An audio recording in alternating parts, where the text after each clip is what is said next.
I think everything's working fine now. We've checked the audio, checked the background music. Now, as you can see up here, let me get rid of me because you don't really need to see me. Dum, dum, dum. There we go. So as you see, we've got SharpCap going in the background. I'm currently stacking some images of the Black-Eyed Galaxy right here. This is up by Comma Bernice. And what we have here is we're taking 30-second images. They've been auto-stretched to match up the red, the green, and the blue. So we've got pretty decent color balance, although I think that's a little too red for my taste. But so far, that's about a 17-minute total image. The one that I have on the thumbnail I took a little while ago, and it was about the same. So we've kind of got that. Let's have a little fun tonight. I thought we'd just kind of take a little tour of what's what. We've got a decent night out there. The wind is up a little bit, but not too bad. As you can see, I've got nice round stars. Everything looks like the focus is pretty good. You're getting to see a lot of nice detail in this galaxy. You see the dust clouds in the galactic center, and then this dark band of dust right here that gives this galaxy its name, which is, of course, the Black-Eyed Galaxy. Now, what we're doing right now is we're doing 30-second deep sky. This is an image profile that I've got right now, so it's obviously a 30-second exposure. But what we're going to do is we're going to go ahead and drop this image right here, and we're going to start having a look at some other things. Now, one thing that I did do tonight before we went live is I've got everything all polar aligned. I've got an excellent polar alignment going right now. And unfortunately, I'm having an issue with my guide camera. I don't know if I stretched the cable a little bit and bent the connector on it or what, but I can't seem to get SharpCap or any of the other software to recognize the guide camera. So we're just kind of wing it with the mount alone tonight. Now, we're also using a 10-inch Meade Schmidt-Cassegrain telescope tonight. This is my big one, so we've got a lot of magnification going right now, and this is just perfect for looking at galaxies. Let's see now, the Bode Galaxy and the Cigar Galaxy next to it is a really nice target. So I've already loaded a few things in tonight, and we're going to slew on over to that. Now, I did have a look at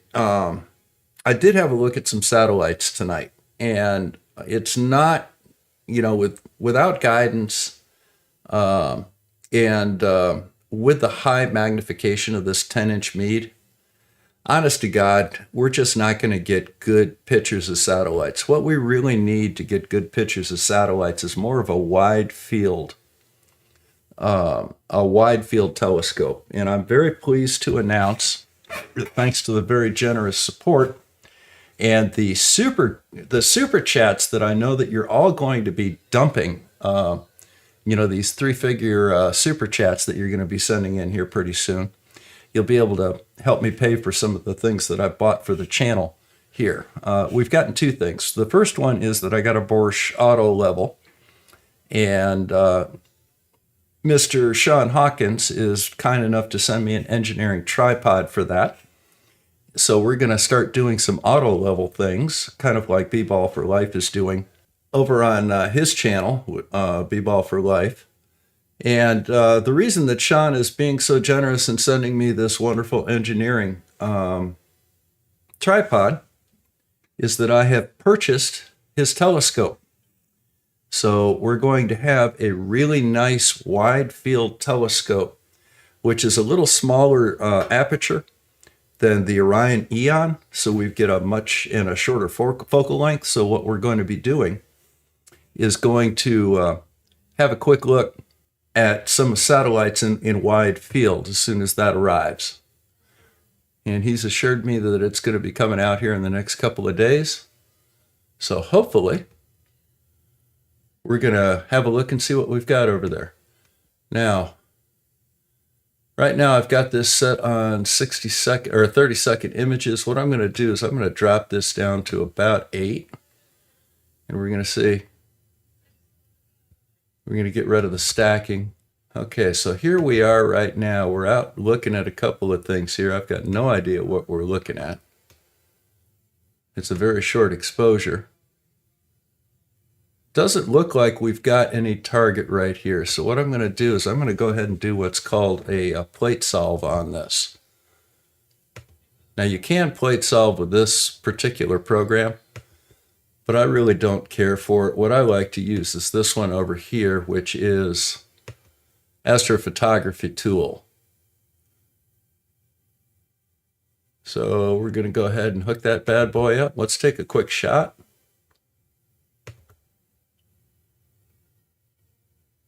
Should be about a 6-second shot. There we are. Let's go figure out, let's go figure out where we are. Okay, so that's where we are.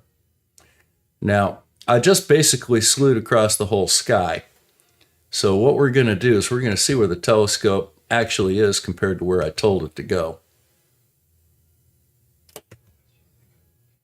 Come on. There we go.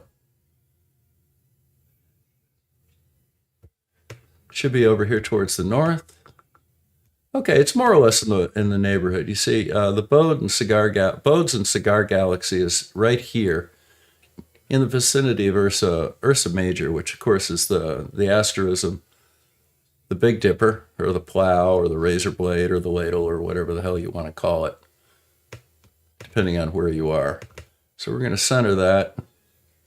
This is telling me where the telescope's actually pointing. So you see it went all the way across the sky and it was that far off.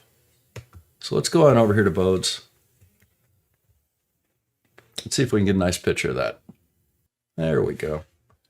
Bode's is a spiral galaxy, and it's kind of, we're looking at it directly from above or below, I guess you could call it. So let's go and see if we can see that now. There's a satellite going by, you see that? That's what satellites look like. That's what satellites look like on this. So we'll disconnect this camera real quick. Connect it over here. This is the ZWO-294 that Wolfie6020 donated to the channel when I first got the telescope. Now what we're going to do here, so we're going to just load a 15-second imaging train. Come on. So you see it's set up for 15 seconds, 500 gain. We got 4 of binning. Here's the image capturing down here at the bottom. You see that little green.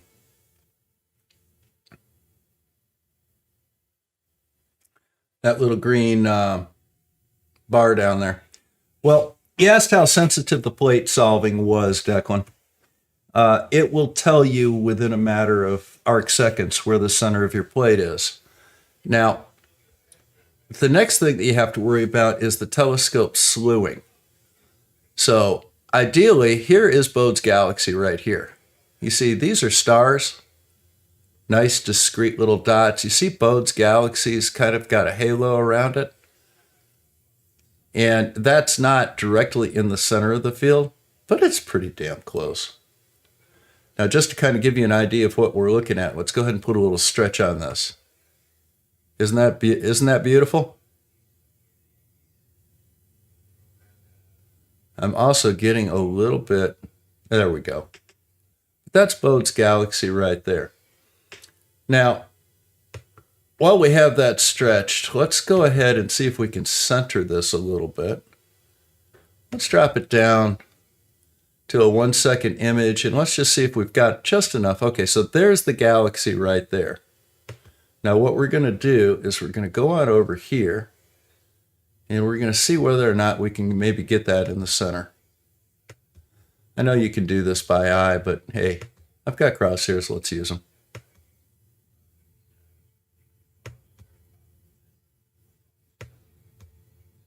I know the galaxy's going down right now, but this is actually going to be moving it up. It seems like there's a little lag going the other way. So you see now, even though I'm hitting the same button, now it's coming up a little bit. Now, as I recall, that galaxy had kind of a little bit of a angle to it like that.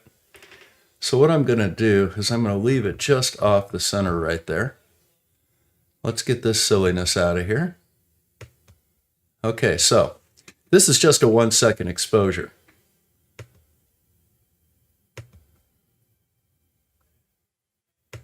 Let's get rid of the stretching. And what we're going to do is give it about a 30-second exposure. While we're doing that, Declan, you have supported this channel to no end. Declan is the artist that did all of my sculptures, by the way. He did my Anthony Riley sculpture. He did the moon with the rocket ship in it, and he did my 2 little flurfs.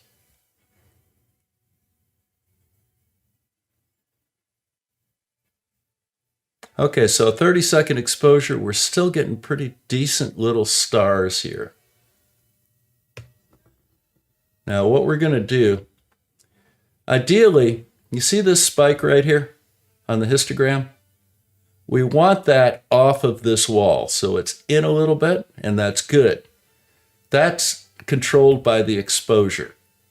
Now, looking at the gain, that's this part of the curve right here, and we want gain to extend about halfway out. So let's just tweak that gain up a little bit from 500 to 570. Now, I'm leaving the stretching flat right now. I'm not doing any stretch on this, which kind of distorts things a little bit because there's a better way to do it. I'm going to show you here in just a second. So see, now we're right out in this area. We could even come down to maybe 560, but you know, hey, who's counting? We're doing 570 right now. We've got nice round stars. I'm pleased with this framing. Now what we're going to do is we're going to go up here. And we're going to call this file Bode 30-second. This gives me an idea of how long I did the exposure and what my target was. And then we're going to go ahead and hit live stack. Now this is where the magic starts, man. This is the magic.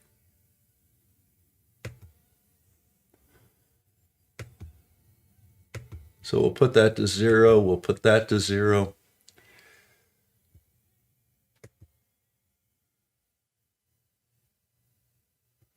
Yeah, I know connection to PhD 2 guiding failed because it's not hooked up, dummy.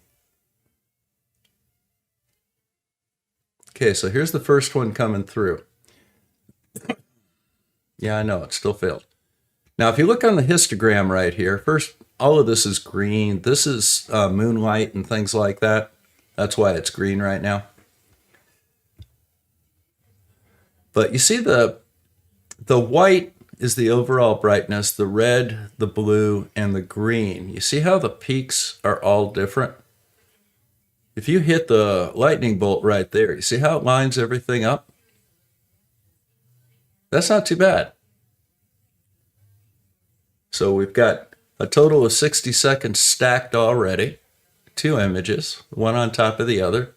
We're getting some nice color in these stars too. That's the thing I like about it. And you can already start seeing really nice dust lanes and everything in here.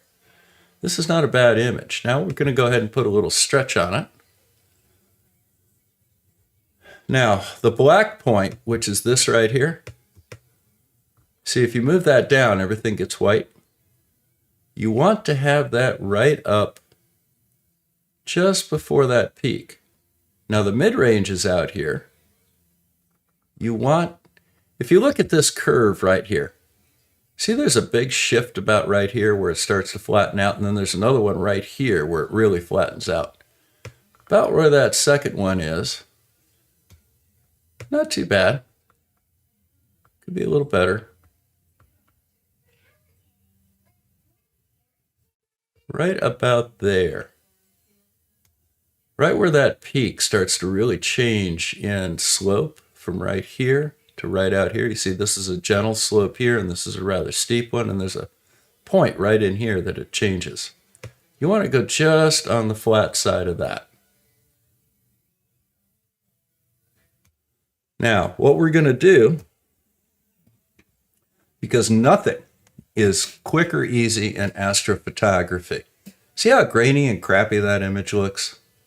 That's with 5 exposures for 2.5 minutes on it. Let's go ahead and see what it looks like after another 5 exposures. I think every time another image is added to this graininess that you see right in here, and this noise starts to even out a little bit. Now, unfortunately, because I don't have PhD 2 going with me, I can't do a 60-second exposure, or else the stars will blur a little bit. And it's also not doing what they call dithering. Now, with dithering, what happens is, say the camera's pointing right here. Well, say the camera, that's the center of the camera. Well, what dithering will do is that every 1 or 2 images, what it'll do is it'll shift the camera over just a little bit. And then a couple images later, it'll shift it up that way just a little bit. The program will stack these stars one on top of the other. So even if they're a little bit off, it'll line them up. But by dithering or moving it around a little bit in a random pattern, what you do is you tend to even out all of this noise out here. And it goes to more of a black. It's kind of like an in-process image processing. As you're doing your series of images, it'll be in-process image processing. All right, so let's get caught back up in here. Linda and Hayes, Earth is flat. That's right. The universe is flat too. Yep, Declan, Casagrins are really nice telescopes. Woodworker Don, always got the great comment here. My brother had a 62 Ford Galaxy. Well, this is a Bode Galaxy. It's a little different. Emergency services app.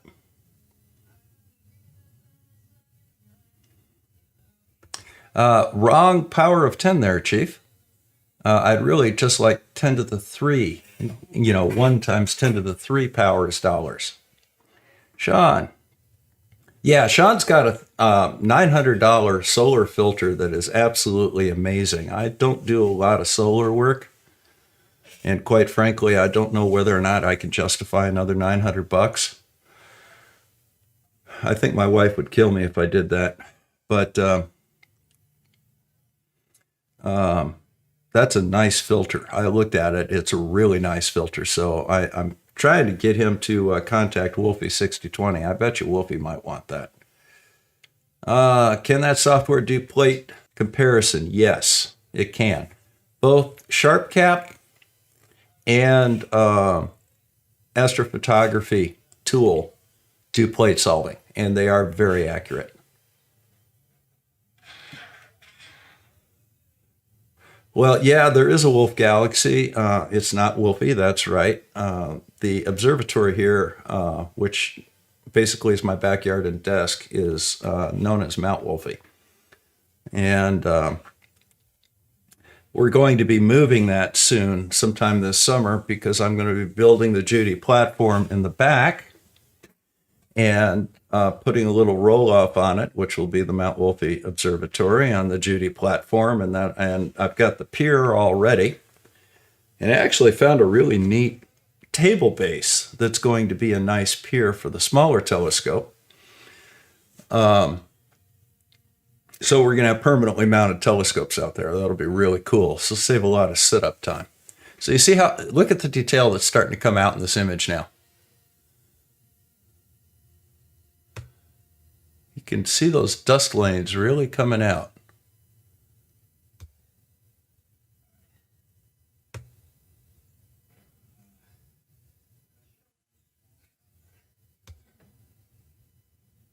See, here's the raw image. See how much more detail we're getting now that we're stacking? This is 6.5 minutes of exposure compared to 30 seconds. This right up here is the flare of this little IR flare from the camera itself. That has to do with, I don't know, some electrical thing that's in the camera. But there's generally a little flare on most cameras up here. Now, this one right here is supposed to give you nice images on the stars. And, that's not too bad. This balances out all of all of the curves and tends to give you a little better.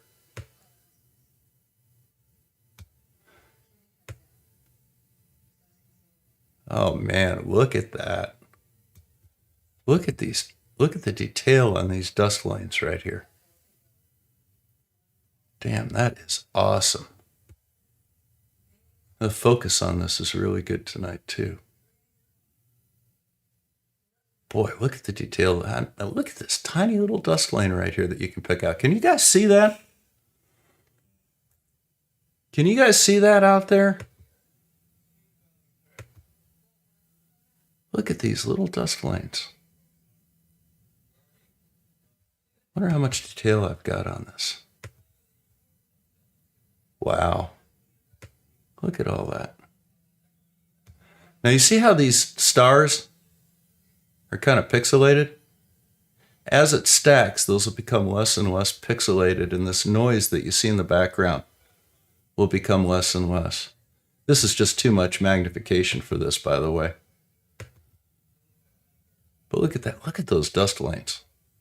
That's amazing detail, isn't it?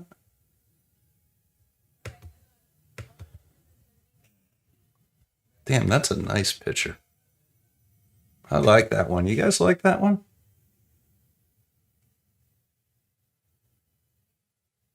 Okay, so getting back to Declan right here. Declan wanted to know the size of the primary on my telescope. It's 10 inch or 254 millimeters or so. And the camera's a ZWO 294. It's not the Pro version that's cooled. This is the uncooled version.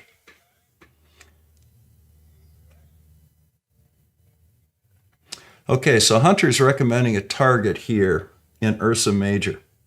Ray Watson is saying that that's not a flare, it's a second galaxy. There are two galaxies in that general area, kind of over in that neck of the woods. One is the Garland Galaxy, and the other is the Cigar Galaxy. That is neither of them. That is the flare off of the camera. Because that, now the reason that I say that is not just to be a contrarian, it's just that I've seen a lot of images with this, and there is consistently a little flare of light up in that area, and I've also seen it mentioned in the astronomy boards, and quite frankly, it's not uncommon to see. So that's 10 minutes worth of images there. And look at the detail that we've already got. Now, just because I'm feeling lucky tonight and it looks like the astronomy gods are with me, what I'm going to do is I'm going to go ahead and save that one. Okay, so that's been saved. Now what we're going to do is we're going to go back over here.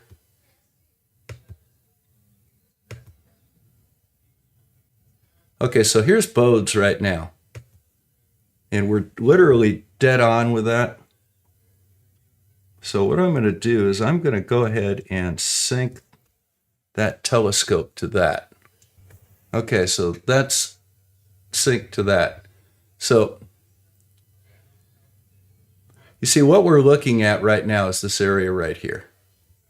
Okay?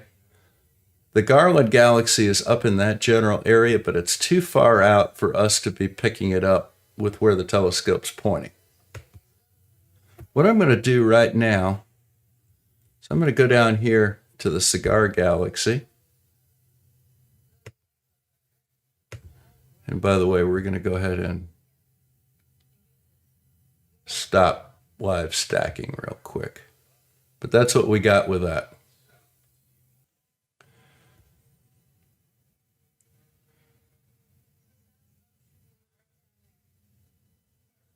Let's drop this down and just do a little shorter.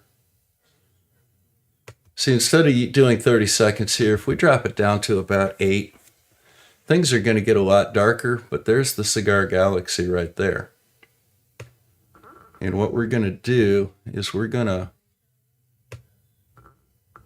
go up a skosh. So you see I'm pointing the telescope a little further upward towards the top of the image right now. So the image that you see how it dropped down a little bit?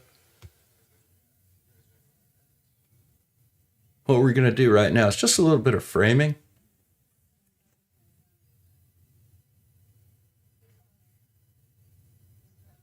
Don't hit too many buttons too quickly. Give the camera a chance, or give the image a chance to settle. But I think that we're going to have to go over to the side here a little bit.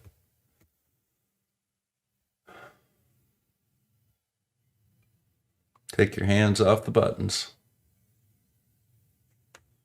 Wait until the stars are round again. Okay.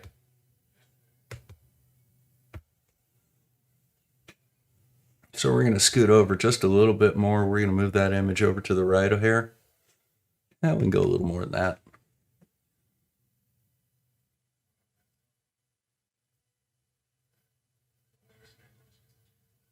Still moving.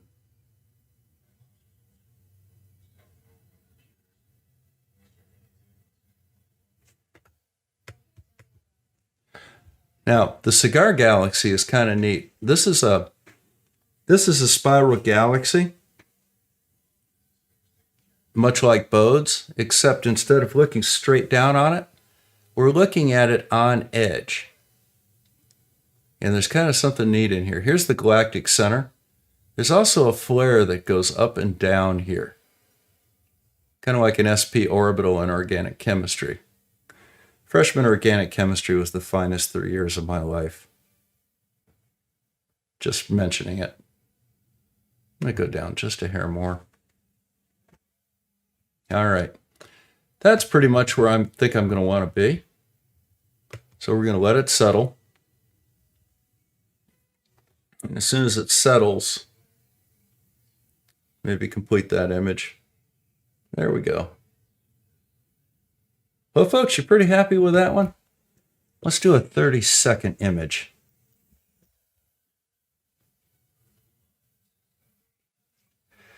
I'm going to head on over here and have a look at the, let's have a look at the chat real quick. Yeah, M109, I've seen that one. That's a really nice one. We'll have a look at that one. And IB, when you get a second, when I ask you for it, go ahead and put up that other one real quick.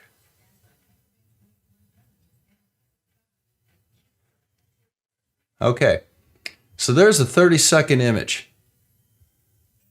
I'm happy with that. So what we're going to do, I'm happy with the framing and such. So what I'm going to do here, yeah, I know PhD is failing because it's not hooked up. Let's go ahead and bring these all back to 0 again. What we're going to do is we're going to let that take an image, and we're going to sit down. We're going to sit down and try and get this a little more color balanced, and we're going to start a stack on it. Now remember, we want that just to the left of the peak. You see the steepness right here, and then right about here, it starts to flatten out. So let's move this down here. You get more blackness out in this area here, but you also lose a lot of detail, see? So what you got to do is you got to kind of balance it. You want to keep the background black, but you want to get some detail. There's only 2 images there right now, so it's still pretty rough. Now you see, look, see the flare up here? Same spot? That's how you know it's not another galaxy. Okay, Mitch, we're looking at the Cigar Galaxy right now. Yeah, there's a warm component next to the image sensor. That's right. That's what that flare is up there. There's a little, there's a relay in that part of the camera that's a little warmer than the rest of it. That may go away. That may go away with a cooled camera, but quite frankly, I don't have one. But you're going to start seeing a lot of detail in this area here in just a second. Give it a couple more frames. Remember, we only have 4 frames stacked right now. It still looked a little rough at 5, but it started looking really good at about 10 frames, and that's about a 5-minute total exposure. So what you got to do is just give it a few minutes. Yeah, it's a, I'll tell you something. This Meade telescope that I have right now, it is literally the pride of the 90s. Man, it was state of the art back when I was in med school. I bought the thing 30 years later, used from a guy out in Wisconsin, and he shipped it to me. And it was on a really crappy hand mount. And I contacted George Dudash, who does precision builds on LX200 mounts, which are computer controlled for this telescope, and deforked it, put it on that one. George sent me out. We had a couple of little minor problems at the start, but we managed to get everything working. Apparently, it works better if you plug the cables in the right sockets. Small details, but we got it. But I'll tell you, I mean, look at the tracking on it. That's the raw tracking without guiding from the mount alone. That's good tracking.